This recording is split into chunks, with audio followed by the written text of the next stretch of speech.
In a food-obsessed world where every restaurant visit becomes the occasion to review the fare, the service, and the ambiance, how often do we look at what goes on behind the closed kitchen doors? Well, we're going to peer behind those doors now to learn more about the long hours, the low wages, and the toll it takes.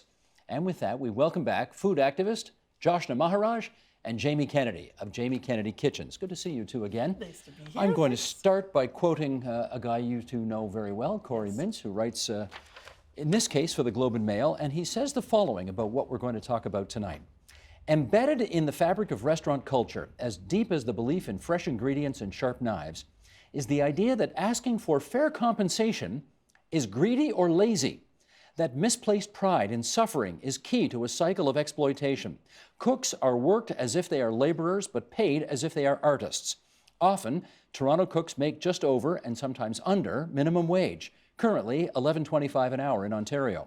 Hourly kitchen rates for seasoned grill cooks hover between $13 and $15.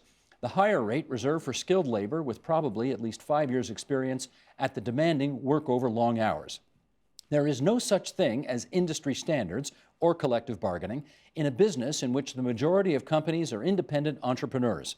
Each restaurant is its own fiefdom, subject to the laws of the land, but operating under cover of metaphorical and literal darkness, governed by the decree or benevolence of owners who have their own headaches. Sorry. Okay, Corey sets it out. Yes. Joshna, how accurate is that? Well, I mean, I think that it is, he's used some dramatic language.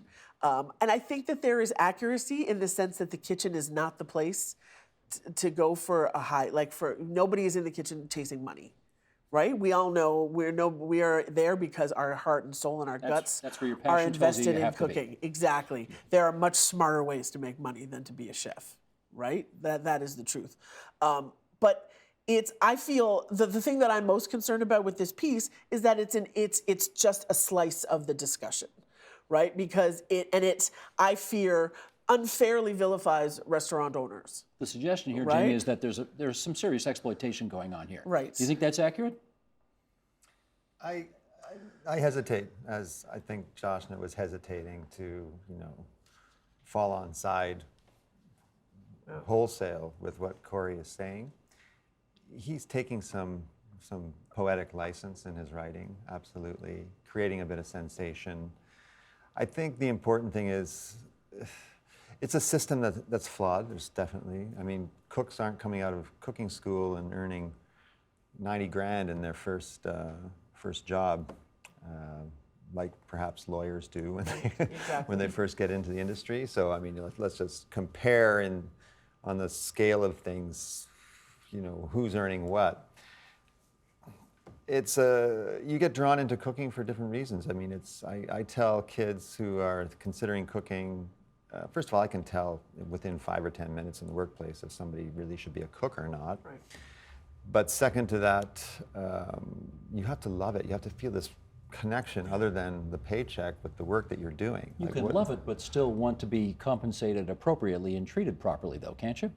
Sure, and I think there are cases where people aren't treated properly, but I think the other side of the coin is the environment, the cooking environment, the environment in the kitchen it's a pretty exciting one. It's a pretty racy, and there's intensity, right? With the fire and the urgency of the people, and they need their food, and the sounds and and people every running plate around has to be perfect, and there's lots of that. Yeah. The show buzz, I like that. Okay, well, let's look at sort of the difference between the front end and the back end. Waiters and waitresses are paid lousy, right?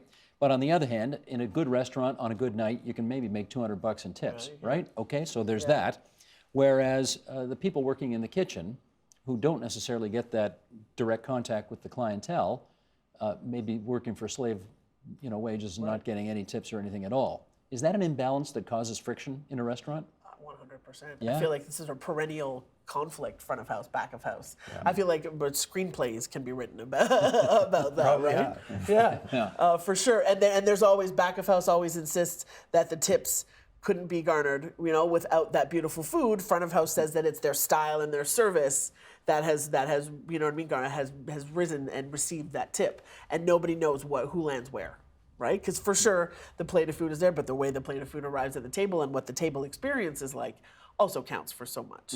There is an acknowledgement, though, that waiters and waitresses can make more because they don't actually work for, in many cases, minimum wage, right? There is a separate, smaller minimum wage Yes. for servers in this province. So there's an acknowledgement that you can certainly enrich yourself with tips, That's it. right? Yes. Yeah. And how much, is there any attempt in restaurants to sort of share those tips with the, more back of house, front of house stuff? Absolutely. Yeah. And I think that's happening. That's commonplace. Yeah, collective now. tip out, yeah. I think what happens, typically in my places, there would be a percentage. I think it was 1.5 of total sales for the restaurant. So say the restaurant sold three grand one night, then the waiters would take that percentage, so 1.5% of 3,000, and that's a certain amount of money. That's going to the kitchen, and that comes out of their tips. I see. Right? So after they've done their tip calculation, that 1.5% of sales is immediately subtracted from their tips. And does that tend to resolve those financial issues? You know what? It amounts to drink money, Yeah. in the pockets of the cooks. It's never. Yeah, 1.5% of $3,000 is not a lot of money. No, and especially if it's divided between 5, 6, 7, 8, 9, 10 people. So it's nothing then. Yeah, in my place, it was equally divided, whether you were a dishwasher or whether you were a sous chef. The tip out from the floor back to the kitchen was equally divided. How egalitarian of you. Well, it was also an indication, how well we were doing as a restaurant. So if you got $50 one week and $100 the next, you know that the restaurant's on a gaining platform, and that feels good. We maybe should talk for a second here about some people who work in restaurants, and you're going to help me with this term because I've never heard it before. Yes. Food, now it says stagers, but I know it's not pronounced stagers. How do you say it? Stagiaire. Stagiaire. Okay, French pronunciation. Yes.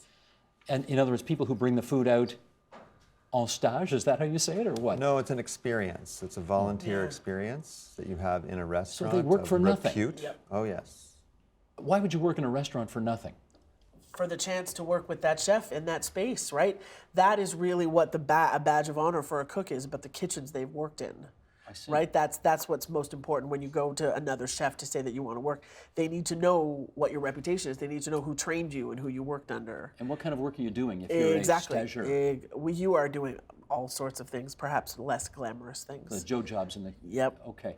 And you're- Sometimes even not. But exactly, sometimes it's plating with something as advanced as plating or working the line. it's like an unpaid internship? Yep. That kind of thing? Yep. You run off your feet the whole time? Yep. What's a burnout rate like? Probably pretty high. But I mean, restaurants, when you hear of places like Noma or El Bulli, lots of places in New York, Right, French laundries. some places Sorry, in you're Toronto. going to forgive me here. Those two places you just mentioned? Those are international. Yeah, one is acclaimed. Copenhagen, the other is in Spain. Okay. So those, you ask those chefs, what percentage of stagiaire free labor they've got in their kitchen? It would be something like 40, 50, 60%. Easily. Huh. Absolutely. Yes. And there are a couple of lieutenants, that each one of these chefs would have in their kitchen to run the kitchen, but endless pairs of hands to do all of the work. All that really detailed, fussy work too, right? Okay. Here's where I know a pronunciation. Yeah. We're in Canada. It's lieutenants, not lieutenants. That's your American background coming out again. Okay, but let's talk about the restaurant business itself. When you're running a restaurant, I guess the assumption is people come to the restaurant for the food, and that's how you make your money. Is that where you make your money, Jamie, on the food? You make your money on a combination of food and beverage sales and consistency of sales over time. Is it mostly on the booze, though, as opposed to the food? The margins are better on booze, no doubt. Huh. Does that make sense to you?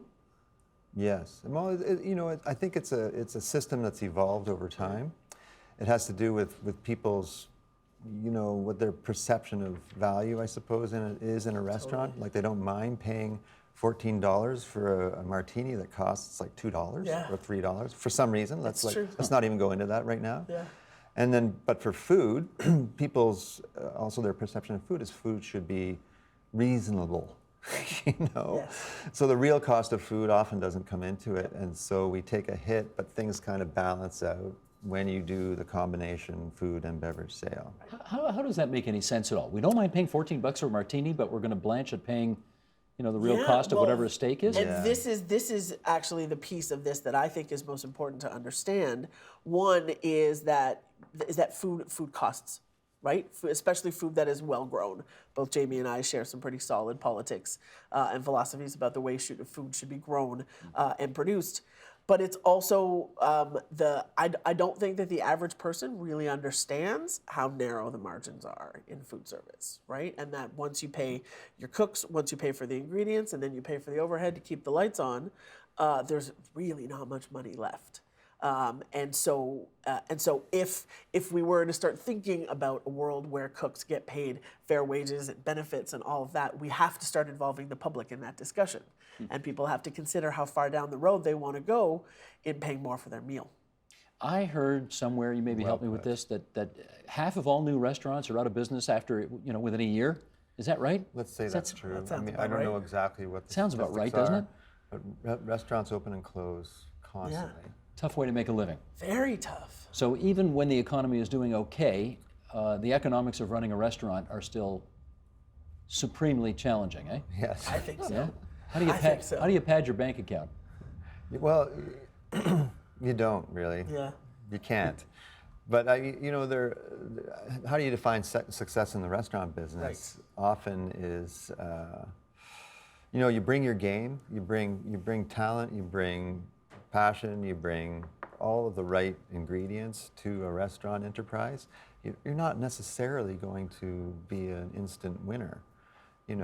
Very rarely. I mean, in my experience, which covers 4 decades, I've opened and closed several restaurants. I can name maybe 1 or 2 of all of my enterprises that were an instant hit.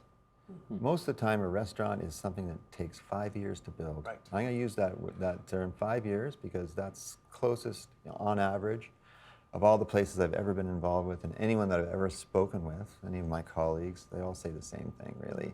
And the 5 years, are you profitable for all those 5 years that No. you're building? You're not. No. You maybe break even after year 2 or 3, but get into the profit picture year 5. What would be the common mistakes that you make when you open a restaurant that therefore make it difficult to keep your head above water? Expectations? But I think not planning for padding the bank account. Right. So if really smart operators, you're not necessarily can afford to be a really smart operator if you've got the passion to open a restaurant and you don't have the padding in the bank. But honestly, the first year, you should not be thinking that the restaurant is going to contribute anything to the bottom line. Right. In fact, to keep your employees paid and your suppliers paid, you better have money in the bank for the first year. That's what you should be thinking. Gotcha. Not Josh, now necessarily who's true. doing it well? Who's got the great restaurants out there right now? Oh man, that is a good question. I am not sure about that, but I can tell you I've been very excited at the innovation that I see a lot of restaurateurs, kind? right? Things like just removing tip outs altogether and just paying staff a fair wage from the beginning. And some of the prices of the food. Help us get this. This is a new thing. No tips. Yeah, no tips. So It's a very new thing. Raise the price of the Get food. rid of the tips, raise the price of the food, and pay everybody a people better. good wage. Huh? Is that catching on? It is. There is definitely some traction, and I appreciate the push to find some innovative ways around this, right? Because you really have very few opportunities for how you can pull this all off. And I firmly believe that if the space was there, it would happen. You know what I mean? It's unfair to pin this on a stingy restaurant owner, Can I right? ask This is a bigger issue. Bit of a capitalist question here. Yeah. Where's the incentive for a server to be better and more responsive if they know the size of the tip? Well, there's no tip. Yeah. So where's the incentive? Well, what I've heard from servers in these situations is that the intensity to crank it into overdrive to get the tips is reduced. and the comfort of a happier home, you know what I mean, a secure home life with a steadier income makes them just really proud to do their job and happier at work, as opposed to clamoring for, you know, to get as big a tip out as you possibly can. Does that make sense to you? I think, you know, getting back to Corey Mintz's article where he says each restaurant is its own fiefdom. Right.